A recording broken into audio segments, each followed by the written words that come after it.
My best friend showed up at my rehearsal dinner and announced, "I need everyone to know what the groom did during my test." She was holding Ryan's phone above her head like a trophy, while my entire family and his family sat frozen at the country club banquet hall we'd rented for 70 people. "What test? What are you talking about?" I stood up from the head table where Ryan and I had just been toasting to our wedding tomorrow. Melissa walked between the tables, making sure everyone could see her. "I've been testing Ryan for the past month to make sure he deserves you. He failed." She waved his phone around, and Ryan jumped up trying to grab it from her, but she pulled it away. "Give me my phone. You had no right to take it." Ryan's face was white, and his hands were shaking. His mother was already crying, and his father looked ready to call security. "I had every right. I'm the maid of honor. It's my job to protect the bride." Melissa pulled out a folder from her bag and started passing out papers to the guests. "These are the results of my loyalty examination. Page 1 shows the text messages Ryan sent to the woman I hired to flirt with him at his gym." People were looking at the papers, then at Ryan, then at me. I grabbed one of the pages, but it was just normal responses like, "Thanks, but I'm engaged," and "My fiancé wouldn't appreciate this." Nothing incriminating at all. These messages show he was faithful. "What's your point?" I tried to take the other papers away, but Melissa had already distributed them to every table. "That's just the first test. Look at page 2. I created a fake social media account pretending to be his ex, Rachel, and messaged him. He responded. The second page showed Ryan writing back, "Please don't contact me. I'm getting married tomorrow and I've moved on." Again, nothing wrong with what he'd written. "You're insane! You catfished my fiancé to test him?" Ryan's brother stood up, looking furious. "She's been stalking me for a month, following me to work and the gym. She even showed up at my bachelor party dressed as a waitress." Melissa smiled like she was proud of herself. "And you didn't even notice me, which proves you were drinking too much." A good husband would have recognized his bride's best friend even in disguise. Strike 2. My mother tried to intervene. "Melissa, honey, maybe we should discuss this privately." But Melissa wasn't done. She pulled out her laptop and connected it to the venue's screen system that was supposed to show our engagement photos during dinner. "This is security footage from outside Ryan's apartment building. Notice the timestamp. The grainy video showed Ryan entering his building at 11:47 p.m. This was last Tuesday when he said he was working late. But his office closes at 9. Where was he for almost 3 hours? Ryan threw up his hands. "I went to the jeweler to pick up your wedding gift, then got dinner with my brother to calm my nerves about the wedding. You can check my credit card." Melissa shook her head like he was a child making excuses. "You should have been home studying the wedding vows I wrote for you. Did you even read them? Let's find out." She pulled out another stack of papers from her seemingly endless bag. "Everyone, turn to page 3. These are the vows I wrote for Ryan to memorize. I gave them to him 3 weeks ago. Ryan, recite them now."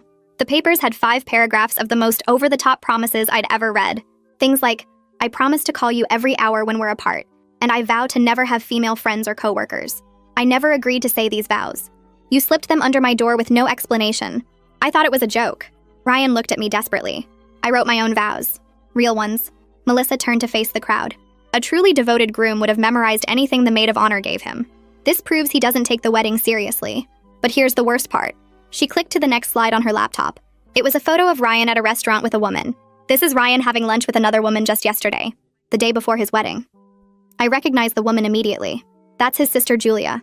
She flew in from Seattle for the wedding. Melissa scoffed. "That's what he wants you to think. But look closer. They're sharing food. Intimate behavior." And she touched his hand twice during the meal. I counted. Julia stood up from her table, looking shocked. "I'm literally his sister." "You watched us have lunch? What is wrong with you?" Melissa ignored her and turned to me. The final test was the most important. I offered Ryan a deal. I told him I would give him $50,000 to call off the wedding and leave town. I said you'd be better off without him and I could take care of you instead. She pulled out her phone and played a recording of Ryan's voice. Ryan's voice came through the recording clear and steady, saying he wouldn't take any amount of money to leave me, that Melissa was out of her mind for even suggesting it. I felt this wave of relief wash over me, but at the same time I was so angry I could barely breathe. My best friend since 2nd grade had just tried to bribe my future husband to abandon me at the altar. I grabbed the phone from Melissa's hand before she could pull it away and stopped the recording. She reached for it, but I held it behind my back, staring at her like I was seeing a stranger wearing my best friend's face. The banquet hall had gone completely silent except for someone's grandmother coughing in the back corner. Ryan's father, Brian, pushed his chair back so hard it scraped against the floor, making this awful screeching sound that made everyone jump. He stood up and walked straight to the country club manager who was hovering near the kitchen doors looking like he wanted to disappear into the floor. Brian started talking to him in this low voice, but I could hear every word because the room was so quiet. He told the manager to call security right now because this had gone far enough, and someone needed to remove this woman from the property immediately. Melissa clutched her laptop against her chest with one arm and held the folder of papers with her other hand like they were the most important things in the world.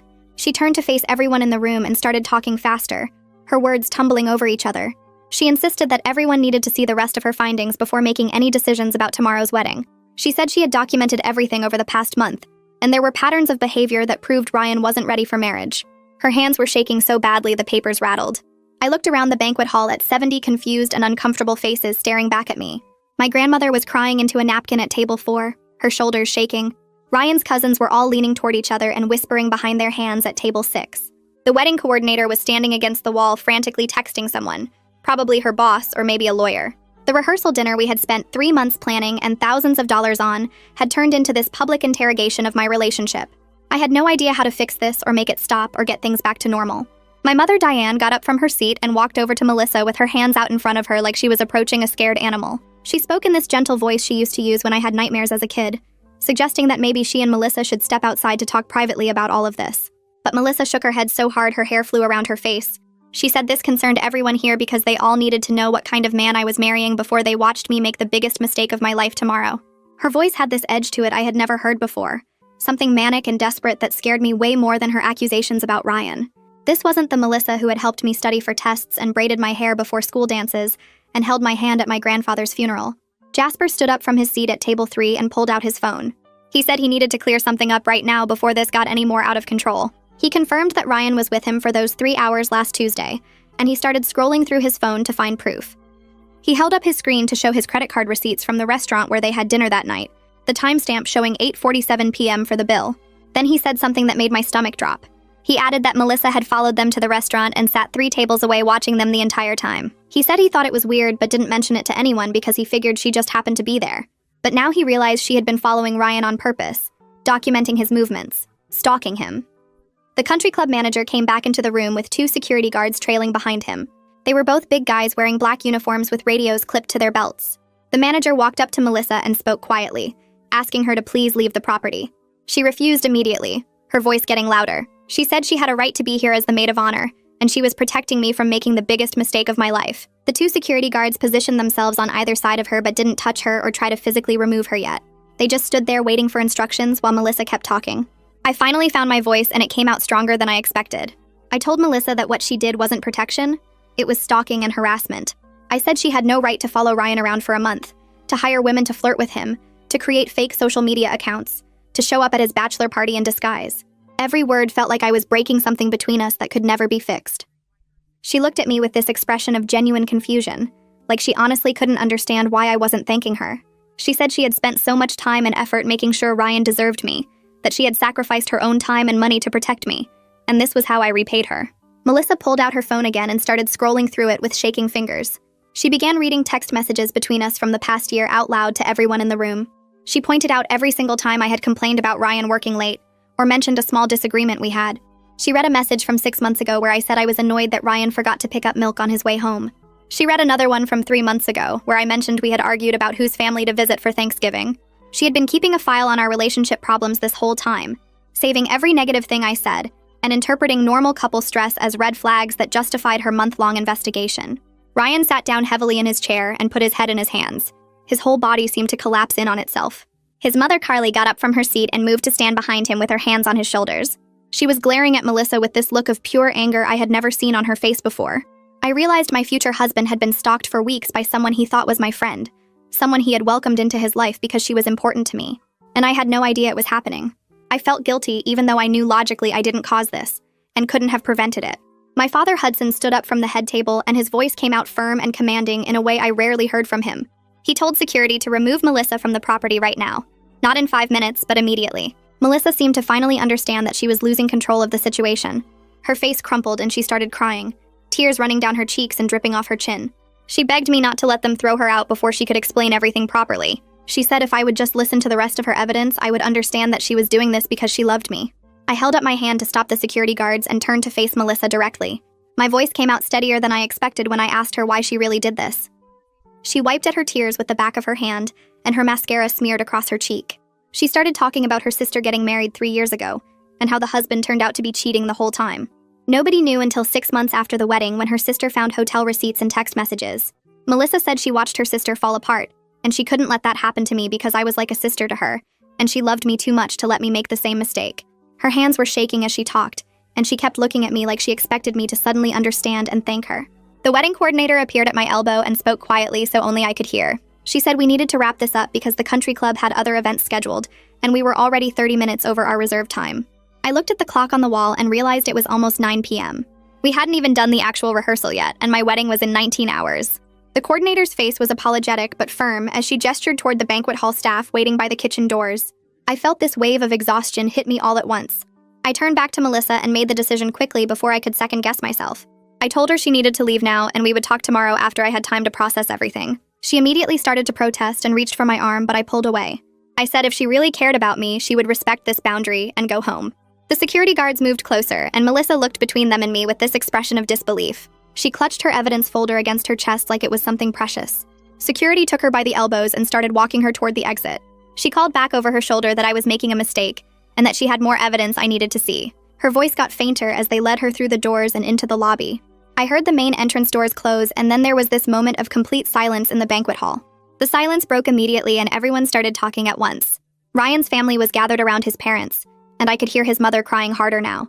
My family looked embarrassed and kept glancing at Ryan's family like they wanted to apologize but didn't know what to say. I stood in the middle of it all trying to figure out if my wedding could still happen tomorrow, or if this disaster had ruined everything. Guests were collecting their coats and purses, and some were already heading toward the exits without saying goodbye. The wedding coordinator touched my shoulder again and gestured for Ryan and me to follow her to a quiet corner near the windows. She asked us directly if we were proceeding with tomorrow's ceremony. Her clipboard was in her hands and she had her pen ready like she needed an answer right now. Ryan reached for my hand and his palm was sweaty. He said he still wanted to marry me if I still wanted to marry him. His voice cracked a little on the last word, and I could see how much tonight had cost him. I looked at his face and thought about everything Melissa had accused him of, and how he had handled it all with honesty. Despite the chaos and the humiliation, and my best friend losing her mind in front of 70 people, my answer was yes.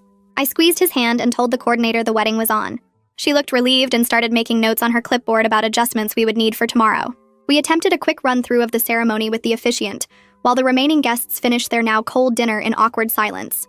The officiant kept his voice low and professional as he walked us through our positions. I kept stumbling over where I was supposed to stand because my brain wouldn't stop replaying Melissa's accusations. Every time I closed my eyes, I saw the look of genuine belief on her face that she was helping me. The officiant had to repeat his instructions 3 times before I finally got my positioning right. Ryan's hand stayed in mine the whole time, and I could feel him trembling slightly. The rehearsal took 15 minutes instead of the planned hour, and nobody clapped when we finished. My mother tried to smile at me from her seat, but it looked forced. Ryan's father had his arm around his mother and was whispering something to her. The wedding coordinator thanked everyone for coming and reminded them that tomorrow's ceremony started at 2 p.m. Guests filed out quietly, and several of Ryan's relatives didn't make eye contact with me as they left. Ryan and I left the country club separately as planned since we weren't supposed to see each other before the wedding. He kissed my forehead in the parking lot and told me he loved me. I watched him drive away in his car and then got into mine. My phone started buzzing before I even pulled out of the parking space. I looked down and saw text messages from Melissa already appearing on my screen. 17 messages came through during my drive to my parents' house. I stopped at a red light and glanced at a few of them. She was apologizing but also insisting she did the right thing and I would understand someday. One message said she had more evidence she hadn't shown yet. Another said Ryan was manipulating me and I couldn't see it because I was too close to the situation. I put my phone in my purse and focused on driving. My mother was waiting up when I got to their house. She made tea without asking if I wanted any, and we sat at the kitchen table where Melissa and I used to do homework together as kids. The chairs were the same ones from when we were in middle school. Mom set a mug in front of me and wrapped her hands around her own mug. She asked gently if I had noticed any other concerning behavior from Melissa lately. The question hung in the air between us. I started thinking about the past few months and small incidents I had dismissed as Melissa being overprotective or quirky. Things that seemed weird at the time, but I had explained away because she was my best friend and I trusted her. I told my mother about the wedding dress situation first. Melissa had insisted on coming to every single dress appointment, and she wanted to approve my final choice. When I picked a dress she didn't like, she cried for an hour in the bridal shop. The sales lady had looked so uncomfortable and kept offering us tissues. Melissa said the dress made me look like I was trying too hard, and that Ryan would think I was desperate. I bought the dress anyway, but I felt guilty about it for weeks. Then there was the guest list drama. Melissa tried to convince me to uninvite Ryan's female coworkers from the wedding. She said it was inappropriate to have other women there who saw Ryan every day and might have feelings for him. I had refused, but she brought it up at least 5 more times. My mother listened and nodded, and her face got more concerned with each story. I told her about the phone calls too. Melissa had called me every single day for the past month asking detailed questions about Ryan's schedule and behavior. Where was he going after work? Who was he meeting for lunch? What time did he get home? I thought she was just being interested in my life, but now I realized she was building her case against him. My phone rang at 11 p.m. and startled both of us. I looked at the screen and saw it was Julia calling from her hotel. I answered and she sounded shaken. She said Melissa had shown up in the hotel lobby about 20 minutes ago, asking to talk to her about Ryan. Hotel security had to ask Melissa to leave after she refused to go away on her own. Julia's voice was higher than normal and she talked fast. She said Melissa kept insisting they needed to compare notes about Ryan's suspicious behavior. Melissa told her that as Ryan's sister, Julia had a responsibility to protect me from him. She said Melissa had a notebook with her that had dates and times and locations written in it. Security finally escorted her out when she tried to follow Julia to the elevators. Julia asked if I was okay and if the wedding was still happening tomorrow. I told her yes to both questions, but my voice didn't sound convincing even to me. I hung up with Julia and stared at my phone screen. Ryan needed to know what was happening. I pressed his contact and he answered on the first ring. His voice sounded tired and strained when he said hello. I told him about Melissa showing up at his sister's hotel and getting escorted out by security. He was quiet for a long moment and then admitted he'd been getting calls and texts from her all evening too. My stomach dropped. She was contacting him right now, tonight, after everything that happened at the rehearsal dinner. He said she'd sent him at least 15 articles about prenuptial agreements in the past 2 hours, statistics about divorce rates, links to marriage counseling websites. Each message included a note saying it wasn't too late to reconsider if he had any doubts about our relationship. She was still trying to convince him to leave me even after being thrown out of the rehearsal dinner in front of everyone we knew. I felt sick thinking about how she was harassing him while I sat at my parents' kitchen table. He said every text from her made him feel worse, like she was trying to plant seeds of doubt in his mind the night before our wedding. I asked if he wanted to come over to my parents' house so we could talk in person, but he said no. His family was still at his apartment trying to process what happened, and he needed to deal with them first. We stayed on the phone anyway. Neither of us wanted to hang up. For the next 2 hours, we talked about everything that happened at the rehearsal dinner. He went through each of Melissa's accusations point by point, explaining where he actually was and what he was actually doing during all the times she'd been following him. The gym visits where she hired someone to flirt with him, the lunch with his sister that she photographed, the bachelor party where she disguised herself as a waitress. His voice got quieter when he talked about that last one. He said the idea that she'd been watching him for weeks without him knowing made him feel violated in a way he couldn't quite explain. Like his privacy had been stripped away, and he'd been living under surveillance without consent. He confessed that when Jasper told him tonight about recognizing Melissa at the bachelor party, he felt physically sick. She'd been in the same room with him and his friends, serving them drinks, listening to their conversations, and he had no idea. He kept wondering what else she'd done that he didn't know about, what other boundaries she'd crossed, what other private moments she'd witnessed or recorded. I listened and realized this had traumatized him in ways that wouldn't just disappear after tomorrow's wedding. He wasn't just upset about the public humiliation at the rehearsal dinner. He was genuinely scared of what Melissa might do next. We finally hung up at midnight and I tried to sleep, but my brain wouldn't shut off. Every time I closed my eyes, I saw Melissa's face at the rehearsal dinner, so convinced she was helping me. I fell asleep around 2 in the morning and woke up 3 hours later with my stomach in knots. My wedding day. I reached for my phone on the nightstand and saw 43 text messages from Melissa that had come in overnight. I scrolled through them with shaking hands. The first dozen were apologies. She was sorry for upsetting everyone. Sorry for the timing. Sorry for not presenting her evidence more carefully. Then the messages shifted to detailed explanations of why each test was necessary and scientifically valid. She'd researched loyalty testing methods used by private investigators.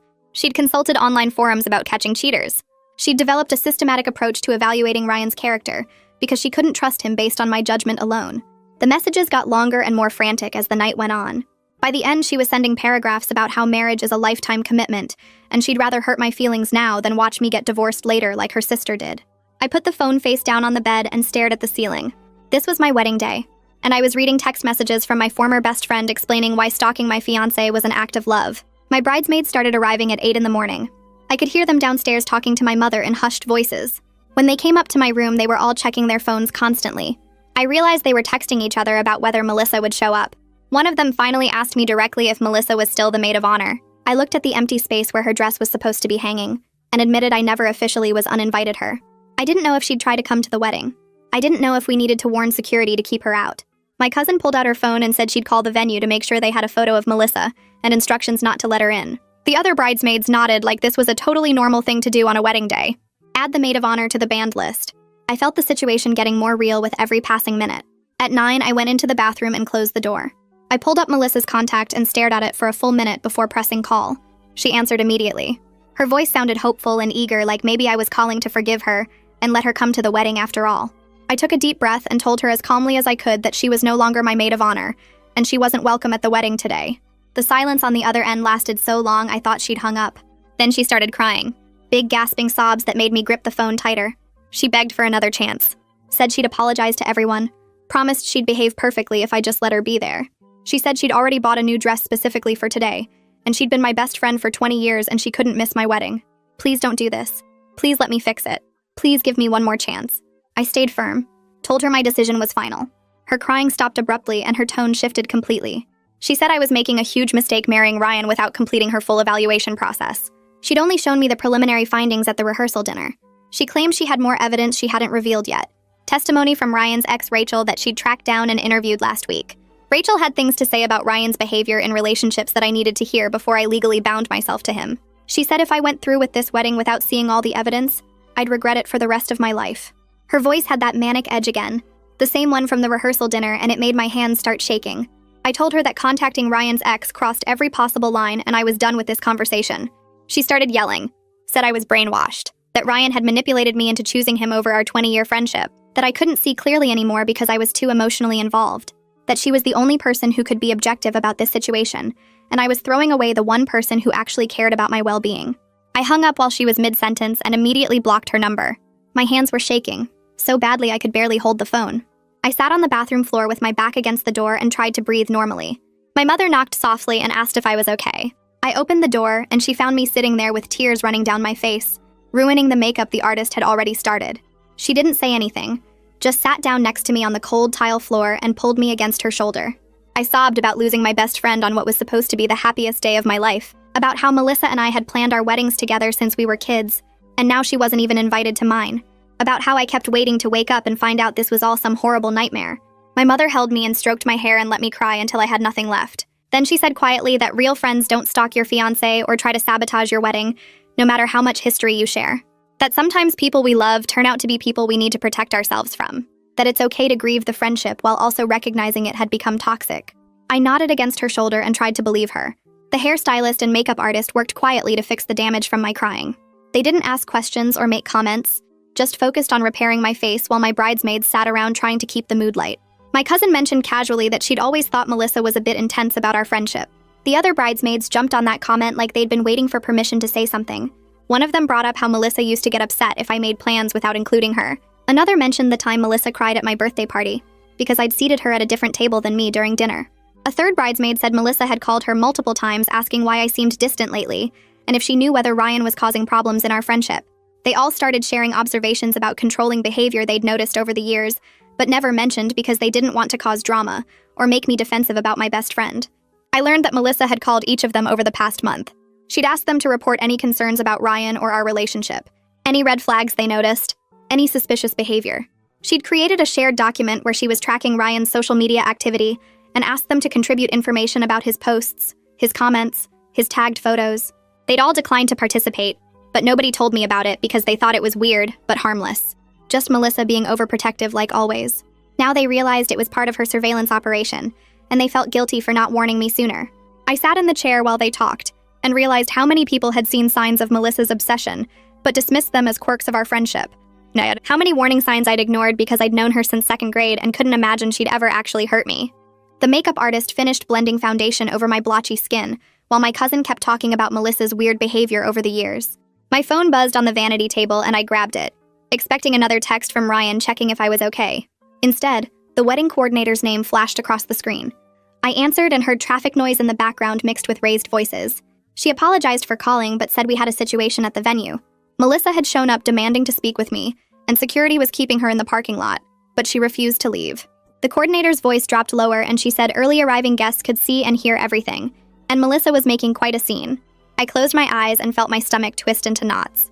My mother took the phone from my hand and spoke to the coordinator, asking for details about what Melissa was doing. The coordinator explained that Melissa had arrived with more folders and was trying to show papers to anyone who walked by. My father appeared in the doorway already putting on his jacket. He said he would drive to the venue and handle this while I finished getting ready. I nodded and watched him leave, feeling grateful but also guilty that my father had to deal with my former best friend's breakdown. The hairstylist worked on pinning my veil while I sat there trying not to cry again and ruin the makeup repairs. My phone stayed silent for 20 minutes and I kept checking it obsessively. Then my father called and I put him on speaker, so my mother could hear too. He said he'd convinced Melissa to leave by promising that she and I would meet for coffee next week to talk everything through. His voice dropped to a whisper, and he added that I didn't actually have to follow through on that promise. He just needed something to make her leave. Relief washed over me and I thanked him, my voice shaking. He said security had Melissa's photo and description now, and she wouldn't be allowed back on the property. My mother squeezed my shoulder and said we needed to get me into my dress. The bridesmaids left the room to give us privacy, and my mother unzipped the garment bag hanging on the closet door. The dress was ivory lace with a fitted bodice and flowing skirt that I'd chosen 6 months ago, with Melissa beside me giving opinions on every option. My mother helped me step into it carefully, lifting the heavy fabric over my head and smoothing it down my body. She fastened the dozens of tiny buttons running down my spine while I stared at myself in the full-length mirror. Despite everything that happened with Melissa, I still wanted to marry Ryan today. The chaos had actually made me more certain about him because I saw how he handled being stalked and publicly accused with dignity and honesty. He never lost his temper or said cruel things about Melissa even when she deserved it. My mother finished with the buttons and stepped back to look at me. She started crying and said I looked beautiful, and I felt tears threatening to spill over again but forced them back. We loaded into my father's car at 12:30 with my dress carefully arranged across the back seat. The bridesmaids followed in a separate car and we drove to the venue in silence. I watched the familiar streets pass by and thought about all the times Melissa and I had driven these same roads together. We arrived at the venue at 1 and I could see Ryan's car already parked near the entrance. The wedding coordinator met us at the door with a bright smile that didn't quite hide the stress in her eyes.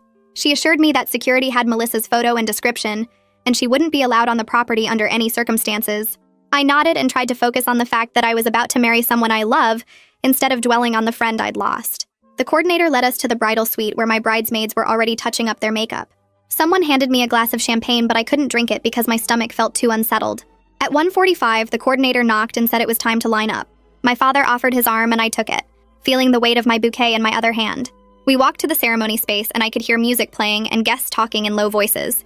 The ceremony began at 2 and the bridesmaids walked down the aisle one by one. Then the music changed to the wedding march and my father squeezed my arm. We stepped into view and I saw Ryan standing at the altar with his brother beside him. His eyes filled with tears when he saw me, and I knew we were both thinking about everything we went through to get to this moment. All the stalking and accusations and public humiliation that could have destroyed us, but somehow made us stronger instead. The officiant began speaking, and there was no sign of Melissa disrupting anything. I barely heard the opening words because I was scanning the crowd for any sign of trouble, but everyone just smiled at us and the ceremony continued smoothly. We reached the vow exchange and Ryan pulled out the paper where he'd written his promises. He said he vowed to trust me and communicate honestly and protect our relationship from outside interference. His voice caught on that last part, and I squeezed his hand because we both knew what that really meant. It meant protecting us from people like Melissa who thought they knew what was best for our relationship better than we did. I read my own vows promising the same things, plus a commitment to always choose him even when other people tried to come between us. The officiant pronounced us married, and Ryan kissed me while our families clapped. We walked back down the aisle together holding hands, and I felt both joy and sadness mixing in my chest. The person who should have been standing beside me as maid of honor wasn't there, and that absence was a wound that would take a long time to heal. But I had Ryan and we'd survived something that would have broken weaker couples. The reception started with cocktail hour and multiple guests approached us to apologize for what happened at the rehearsal dinner. They said they were glad we went through with the wedding and that we clearly belonged together. Ryan's mother Carly found me near the bar and pulled me into a tight hug. She whispered that I handled an impossible situation with grace, and she was proud to have me as her daughter-in-law. Her acceptance meant everything after watching her cry at the rehearsal dinner. We moved into the reception hall for dinner and I tried to relax into the celebration. My phone vibrated in the small clutch I'd brought and I pulled it out to check. An unknown number had sent several text messages and I opened them confused. Photos of Ryan and me from throughout our relationship filled the screen with captions analyzing our body language for signs of trouble. One photo from last Christmas had a caption saying I looked uncomfortable when Ryan's arm was around me. Another from a beach vacation pointed out that we weren't making eye contact in the picture. I realized Melissa was using someone else's phone to contact us, and I showed Ryan the messages. He looked at them and his jaw tightened. We decided right there to turn off both our phones for the rest of the reception. The first dance started and the DJ announced us as husband and wife. Ryan took my hand and led me to the dance floor while everyone watched. We swayed together and I finally started to relax into the moment. Ryan leaned down and whispered in my ear that we survived Melissa's investigation and public accusations, so we could probably survive anything marriage would throw at us. I laughed and realized he was right about that. Whatever challenges we faced in the future, they probably wouldn't involve a childhood best friend stalking us for a month and ambushing our rehearsal dinner with fake evidence. We'd already been through the worst and come out stronger on the other side. In the evening, Julia found me near the dessert table and touched my arm gently. She pulled me away from the other guests toward a quiet corner by the windows overlooking the garden. Her face had that serious look that meant she needed to say something important. She glanced around to make sure nobody could overhear us before she started talking. She told me she was really worried about Melissa based on what happened in the hotel lobby the night before. Melissa had cornered her for almost 20 minutes asking bizarre questions about Ryan's behavior and whether Julia had ever seen him act suspicious around other women. Julia said Melissa's eyes looked wrong, like she wasn't fully present in the conversation. She kept repeating the same phrases about protecting me and making sure I was safe. Julia suggested that Melissa might need real professional help, not just an apology or a conversation. She said the obsessive behavior could get worse if Melissa didn't get treatment soon. I felt this heavy guilt settle in my chest because I should have noticed how bad things were getting. I'd known Melissa since we were 7 years old, and I'd missed all the warning signs that something was seriously wrong with her mental state. Julia squeezed my hand and said it wasn't my fault, but I couldn't shake the feeling that I'd failed my oldest friend by not recognizing she needed help before everything exploded at my rehearsal dinner. My father stood up to give his toast, and the entire reception hall went quiet. He raised his glass and smiled at Ryan and me sitting at the head table. He talked about how Ryan and I balanced each other perfectly, how Ryan's calm nature helped ground my tendency to overthink everything. He mentioned specific moments from the past year that showed how well we worked together as a team. He said he was thrilled to welcome Ryan into our family, and that he'd never seen me happier than I'd been since we got engaged.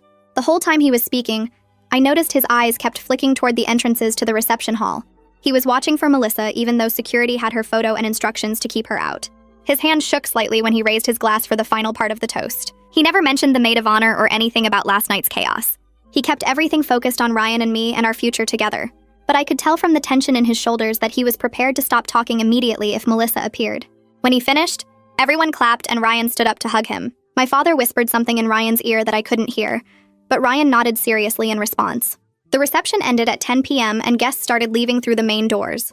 Ryan and I said goodbye to our families and thanked everyone for coming despite the drama from the night before. We walked out to our car in the parking lot and I kicked off my heels the second I got in the passenger seat. Ryan drove us toward the hotel where we were staying tonight before our flight tomorrow morning. For the first few minutes, we just sat in comfortable silence, both of us exhausted from the emotional weight of the past 2 days. Then Ryan brought up what we'd both been avoiding talking about all day. He said we needed to decide how to handle Melissa going forward, because this wasn't going to just go away on its own. I agreed, and we started making a plan right there in the car. We decided we needed clear boundaries with her, like no contact at all for at least 6 months. Ryan said we might need to consider legal action if she kept harassing us or our families. I felt sick thinking about getting lawyers involved with someone I'd grown up with, but I also knew he was right. Melissa had crossed so many lines that we couldn't just ignore what happened and hope she'd stop on her own. We got to the hotel and went up to our room. I sat on the bed and pulled out my phone. I told Ryan I wanted to unblock Melissa's number to see if there were any threatening messages we should document for legal purposes. He sat next to me while I went through the settings and removed the block. The messages started loading immediately. 27 texts from Melissa had come through since I blocked her this morning. I started reading them out loud to Ryan. The first few were angry, calling me ungrateful and saying I'd made a huge mistake excluding her from the wedding. Then there were messages picking apart every choice we'd made for the ceremony. She criticized my dress, the flowers, the music, even the way Ryan and I had walked down the aisle together. She said the whole wedding looked cheap and rushed. But then the tone shifted and the messages became desperate apologies. She begged me to reconsider ending our friendship. She said she knew she'd made mistakes, but everything she did came from a place of love. She wrote that I was the most important person in her life, and she couldn't imagine her world without me in it. Reading them made my chest hurt because I could hear her voice in every word. Ryan took my phone and read through the messages himself. When he finished, he set it down on the nightstand and turned to face me. He said we should talk to a lawyer when we got back from our honeymoon about getting a restraining order if Melissa's behavior continued. I nodded because I knew it was the smart thing to do. But the idea of taking legal action against someone I'd known since childhood made me want to throw up. Melissa and I had shared everything growing up. She was there for my first day of middle school, my first breakup, my college acceptance letters. We'd planned our future weddings together when we were teenagers, promising we'd be each other's maids of honor. Now I was talking about getting a court order to force her to stay away from me. Ryan could see how upset I was, and he suggested we make a deal. We'd handle all the Melissa stuff after our trip, and just try to enjoy our honeymoon without letting this hang over us the whole time. I agreed, and we both turned off our phones completely. We left for Italy the next morning on an early flight. The first few days were beautiful, but I couldn't fully relax. I kept checking my phone even though I'd promised Ryan I wouldn't. I expected messages from Melissa every time I turned it on, some new crisis or dramatic gesture. But there was nothing. She'd been completely silent since the wedding ended yesterday. On day 3, Ryan gently pointed out that I was spending more time staring at my phone than looking at the actual Italian countryside we were driving through. He said I should try to be present on our trip instead of waiting for the next disaster with Melissa. He was right, and I felt bad that I was letting her ruin our honeymoon even though she wasn't actually contacting us. I put my phone in my suitcase and didn't check it again for 2 days. On day 5 of our honeymoon, I finally looked at my email while Ryan was in the shower. There was a message from my mother with the subject line, "Melissa showed up." My stomach dropped as I opened it. Mom wrote that Melissa had come to their house that morning asking if she could go through my old bedroom to collect some items she'd left there over the years. My mother told her no and asked her to leave, but Melissa didn't leave. She sat in her car parked across the street from my parents' house for 3 hours. My mother watched her through the living room window the entire time. Melissa just sat there staring at the house, not moving, not doing anything. Finally, around lunchtime, she drove away. My mother said she was really unsettled by the whole thing and wanted me to know what happened. I showed Ryan the email when he came out of the bathroom. We sat on the hotel bed and talked about whether this counted as stalking behavior that needed legal help. Ryan started listing everything Melissa had done in the past week. She'd harassed his sister Julia at her hotel. She'd shown up at our wedding venue after being told she wasn't welcome. She'd used someone else's phone to send us messages after I blocked her number. Now she was staking out my parents' house for hours. He said the pattern was clear and really concerning. Each incident by itself might seem small, but together they showed someone who wasn't respecting any boundaries at all. I realized he was right. This wasn't just a friend who was hurt about being excluded from my wedding. This was someone whose behavior was getting worse, not better. We made another decision right there in that Italian hotel room. We'd enjoy the rest of our honeymoon and deal with the Melissa situation when we got home. No more checking emails or worrying about what she might do next. We had 8 more days in Italy, and we were going to make the most of them. I felt so much better after deciding that. We spent the rest of the trip exploring small Italian cities and eating at local restaurants. We visited museums and walked through ancient ruins. We took a cooking class and learned to make fresh pasta. We drank wine on terraces overlooking the countryside. For those last 8 days, I was able to push Melissa out of my mind and just focus on starting our marriage the right way. Ryan and I grew closer during that time, making plans for our future and talking about the life we wanted to build together. We flew home 2 weeks after we left and landed late at night. The next morning, we went to our apartment to start unpacking and settling back into normal life. There was a package sitting outside our door addressed to both of us. No return address, but I recognized Melissa's handwriting immediately. Ryan carried it inside and we stared at it on the kitchen counter for a few minutes before opening it. Inside was a scrapbook, the kind with a leather cover and thick pages. Melissa had made it herself, documenting our entire friendship from 2nd grade through college. There were photos of us at every age, ticket stubs from movies we'd seen together, notes we'd passed in class, programs from the school plays we'd been in.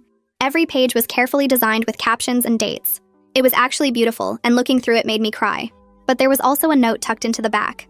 Melissa wrote that she was sorry for how things ended between us. She said she understood I was angry and hurt, but she stood by her decision to test Ryan because protecting me was worth losing our friendship. She said she'd rather have me hate her and be safe than have me love her and end up in a bad marriage. Reading those words made me realize that Melissa genuinely believed she'd done the right thing, which somehow made everything worse. I opened the scrapbook on the kitchen counter and started turning through the pages. There was a photo from 2nd grade where we were missing our front teeth and holding hands on the playground. Another from middle school at the science fair where we'd built a volcano together. Our high school graduation with our arms around each other. College move-in day. My engagement party where she was smiling, so wide her eyes were almost closed. Every page had little notes in her handwriting about what we were doing that day and how much fun we'd had. I started crying looking at all those years of friendship documented so carefully. Ryan came over and put his arm around me while I wiped my eyes with my sleeve. The scrapbook was actually beautiful and clearly took her hours to make. But it also felt like she was trying to make me feel bad for setting boundaries. Like she was saying, look at everything we've been through, how can you throw this away? Ryan suggested we put it in the closet for now and focus on getting settled into married life. He said we needed to decide what to do about her behavior, but we didn't have to make that decision today. I closed the scrapbook and put it on the top shelf where I wouldn't see it every time I walked past. The next morning, I called my doctor's office and asked if they could recommend a therapist. The receptionist gave me 3 names and I started calling them right away. The first 2 didn't have any openings for at least a month. The third one had a cancellation and could see me in 2 weeks. I booked the appointment immediately and felt a little better just knowing I'd have someone to talk to about everything. I needed help sorting through all the feelings I had about losing my oldest friendship. There was grief because I missed her, anger because of what she'd done to Ryan and ruined our rehearsal dinner, betrayal because she'd been lying to me for a month while she stalked my husband, and guilt because part of me wondered if I'd missed signs that she was struggling this badly. All of it was too much to process on my own. Ryan and I spent the next few days unpacking boxes in our new apartment and trying to feel normal again. We'd signed the lease before the wedding and moved our stuff in while we were on our honeymoon. Now we were arranging furniture and hanging pictures and doing all the regular things newlyweds do. It felt good to focus on something simple and positive instead of thinking about the disaster our wedding weekend had turned into. We made dinner together in our new kitchen. We picked out which closet would be whose. We argued about where to put the couch. Normal couple stuff that made me feel like maybe we could move past all the drama and just be happy. 3 days after we got back from Italy, my phone rang while I was putting dishes away. It was my mother. She said Melissa had called her that morning asking for my new address. Mom told her she didn't have it, which wasn't exactly true since she'd helped us move in. Melissa had asked multiple times and even offered to come pick up the address in person, so they could talk about me. My mother had finally told her to stop calling and hung up. Hearing that made my stomach drop. The fact that Melissa was trying to find out where we lived scared me in a way her other behavior hadn't. It meant she wasn't backing off. It meant she was still actively trying to get to me even after everything that happened. I thanked my mom for not giving her our address and for telling me about the calls. After I hung up, I sat down on the couch and felt my hands shaking. Ryan came out of the bedroom and saw my face and asked what was wrong. I told him about Melissa trying to get our address from my mother. He sat down next to me and we both just stared at the wall for a minute. Then he said we needed to talk to a lawyer. I found a lawyer online who specialized in harassment and restraining orders. Her website said she'd worked with stalking victims before. We made an appointment for the next day. That night I couldn't sleep. I kept thinking about Melissa showing up at our door or following us around like she'd followed Ryan. I kept checking the windows to make sure no one was outside watching our apartment. Ryan noticed me getting up for the third time and asked if I wanted to sleep with the bedroom door locked. We'd never locked our bedroom door before, but I said yes, and he got up and turned the lock. It helped a little, but I still barely slept. The lawyer's office was in a building downtown. We took the elevator to the 4th floor and checked in with the receptionist. The lawyer came out to get us after a few minutes. Her name was on the door, but I'm not going to say it here. She brought us into her office and asked us to explain the situation from the beginning. Ryan and I took turns telling her everything. The stalking during the month before the wedding, the hired woman at the gym, the fake social media account, the disguise at the bachelor party, the security footage she'd collected, the rehearsal dinner disaster, Melissa harassing his sister at her hotel, showing up at our wedding venue after being uninvited, using someone else's phone to contact us, staking out my parents' house, now trying to get our new address. The lawyer took notes the whole time and asked questions about dates and times and whether we had any of this documented. Ryan pulled out his phone and showed her the text messages Melissa had sent from the unknown number. I showed her the emails and the photos from the rehearsal dinner that guests had sent me. The lawyer looked through everything carefully. Then she said we had a strong case for a restraining order if we wanted to pursue it. She explained that harassment and stalking were taken seriously by the courts, especially when there was this much documentation. She said the pattern of behavior was clear and showed someone who wasn't respecting boundaries. She asked if we wanted to file for a restraining order right away or if we wanted to try other options first. Ryan and I looked at each other. Neither of us wanted to take legal action against someone I'd known since childhood. It felt too serious and too final. The lawyer must have seen our hesitation because she suggested sending a formal cease and desist letter first. She explained that it would be a legal document telling Melissa to stop all contact with us and our families. It would be sent certified mail so we'd have proof she received it. If she violated the letter by contacting us again, we'd have documentation to strengthen a restraining order case. That felt like a better first step. It gave Melissa one clear chance to stop on her own before we involved the courts. We told the lawyer yes, we wanted to do the cease and desist letter. She said she'd draft it and have it ready for us to review in a couple days. We paid her retainer fee and left the office. In the car on the way home, I felt both relieved that we were taking action and sad that it had come to this point. I was about to send a legal letter to my best friend since 2nd grade telling her to leave us alone. The lawyer emailed us the draft of the cease and desist letter 2 days later. It was formal and clear. It listed all of Melissa's behavior and stated that she must stop all contact with us, our families, our workplaces, and our home. It said she couldn't call, text, email, or approach us in person. It said if she violated these terms, we would pursue legal action, including a restraining order. Reading it made everything feel very real and very serious. Ryan and I both approved the letter, and the lawyer sent it certified mail that afternoon. She said Melissa would have to sign for it, so we'd know exactly when she received it. Now we just had to wait and see if she would respect it, or if we'd need to take the next step. 4 days later, the lawyer called to say the letter had been delivered and signed for. Melissa had gotten it. I spent the rest of that day feeling anxious and checking my phone constantly even though I'd blocked her number. I kept expecting her to show up somewhere or find a way to contact us. But nothing happened that day or the next day. By the 3rd day, I started to think maybe the letter had worked. Maybe seeing it in formal legal language had made her understand how serious this was. Maybe she was finally going to leave us alone. Then a thick envelope showed up in our mailbox with Melissa's handwriting on it. My hands were shaking when I pulled it out. Ryan was at work, so I was alone in the apartment. I sat down at the kitchen table and opened it. Inside was a 10-page handwritten letter on notebook paper. The handwriting got messier as the pages went on, like she'd been writing faster and faster.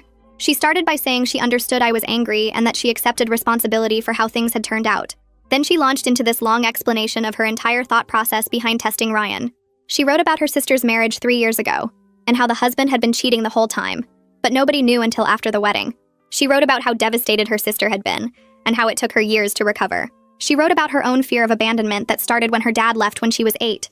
She wrote about how I was the only stable relationship in her life, and the only person who felt like real family.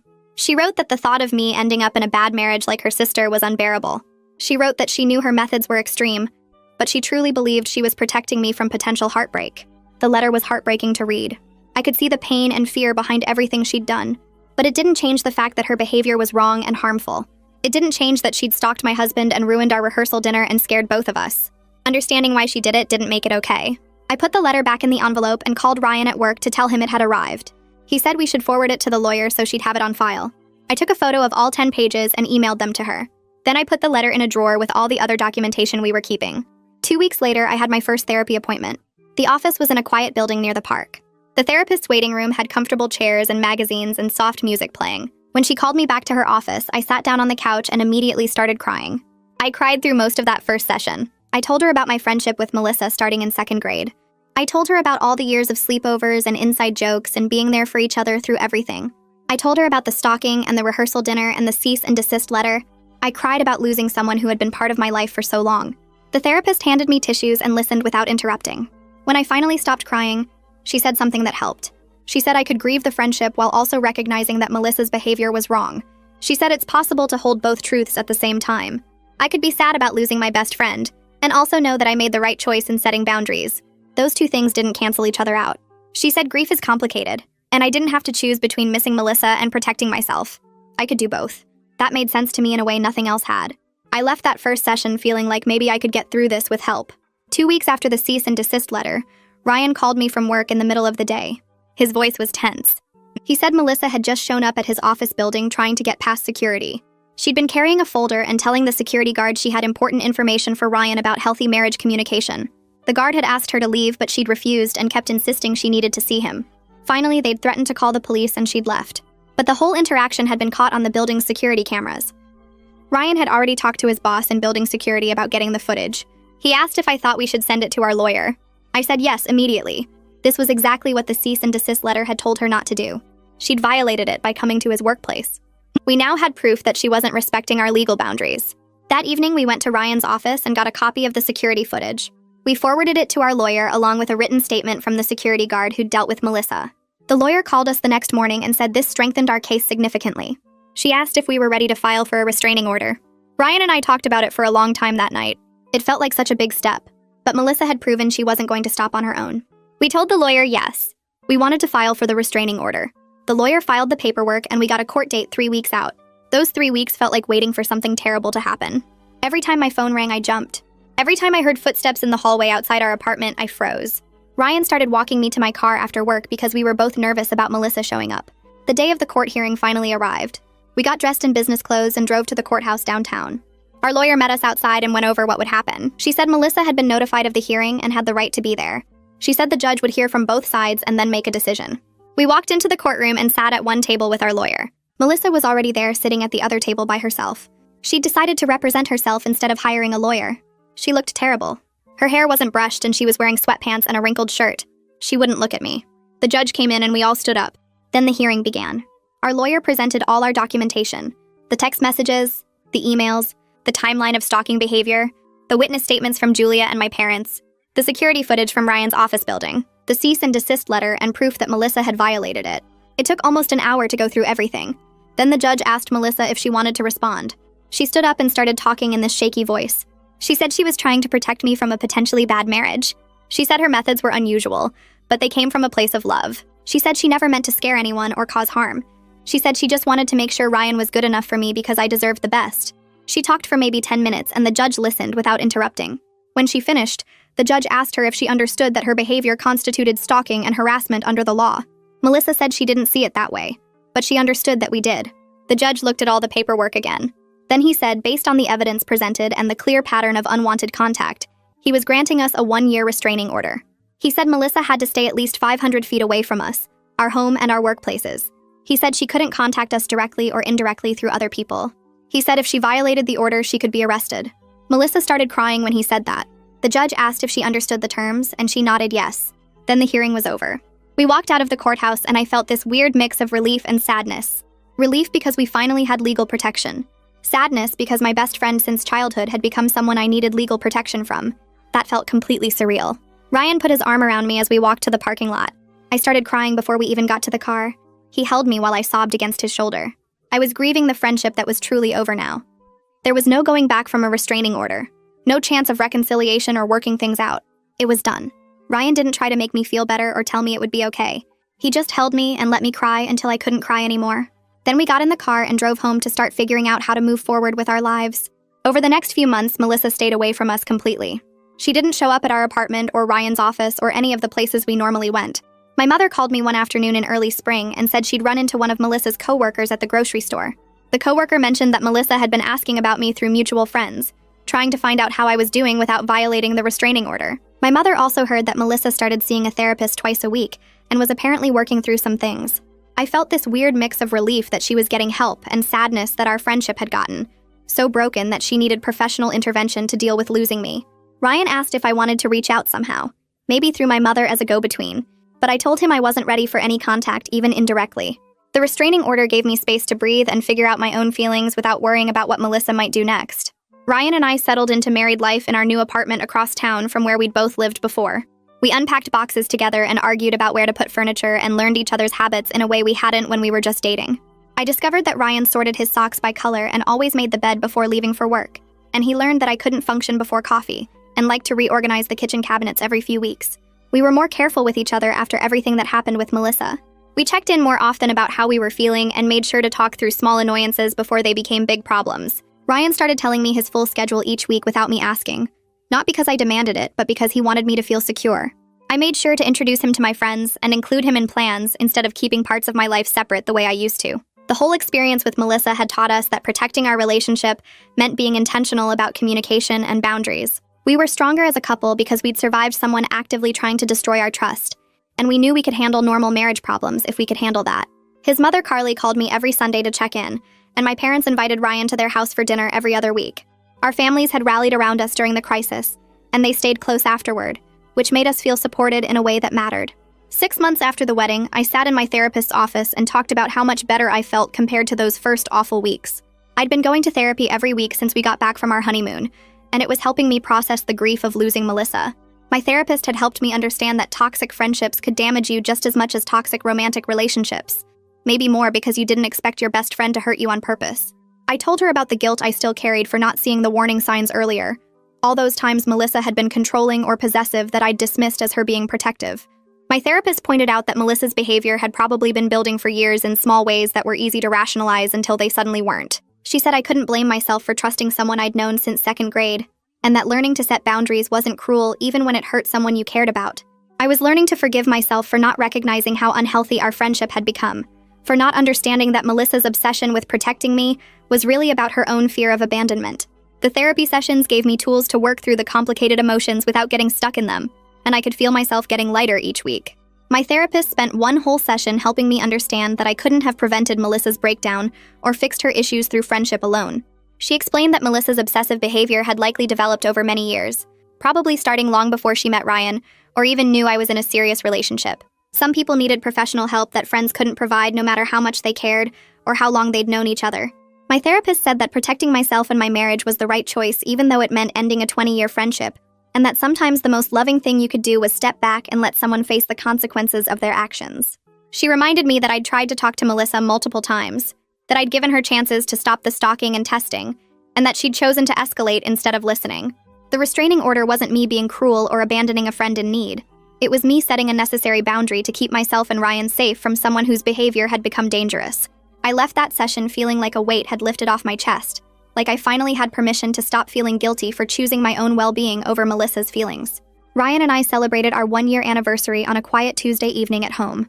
We ordered takeout from the restaurant where we'd had our first date and ate it on our couch while looking through photos from the wedding. We talked about how far we'd come since that chaotic rehearsal dinner and wedding weekend, how we'd managed to build a good life together despite everything Melissa had tried to destroy. Ryan said he was grateful we didn't let her behavior ruin our relationship or make us suspicious of each other, that we'd chosen to trust each other instead of letting her tests and accusations plant seeds of doubt. I told him I was thankful for how he'd handled being stalked with so much patience, and how he'd supported me through losing my oldest friend without ever making me feel bad about grieving that loss. We both agreed that the trauma had actually made us better partners, because it forced us to be intentional about communication and boundaries from the very beginning of our marriage. The restraining order would expire in a few months, and we'd need to decide whether to renew it, but we agreed to cross that bridge when we got there. For now, we were focused on building our life together, on the daily routines and small joys that made up a marriage, on being happy in the present instead of worrying about what Melissa might or might not do when the legal protection ended. I still thought about Melissa sometimes when I drove past places we used to go together, or when I saw something that reminded me of our childhood. I wondered if she was doing better, if therapy was helping her understand why she'd become so obsessed with testing Ryan and protecting me from a threat that didn't exist. Part of me hoped she was healing and learning healthier ways to handle her abandonment fears and attachment issues. But I'd accepted that our friendship was over and that was okay, even though it still hurt sometimes. Some relationships weren't meant to last forever, even when they started in second grade and shaped your entire childhood. Ryan and I were happy in our little apartment with our routines and our Sunday calls with his mother and our weekly dinners with my parents. Our families were supportive and we'd learned valuable lessons about boundaries and trust that would serve us well throughout our marriage. Life wasn't perfect because we still had bad days and arguments about stupid things, and moments when we missed how simple everything used to be before Melissa's tests exploded our rehearsal dinner. But it was genuinely good, and that was enough.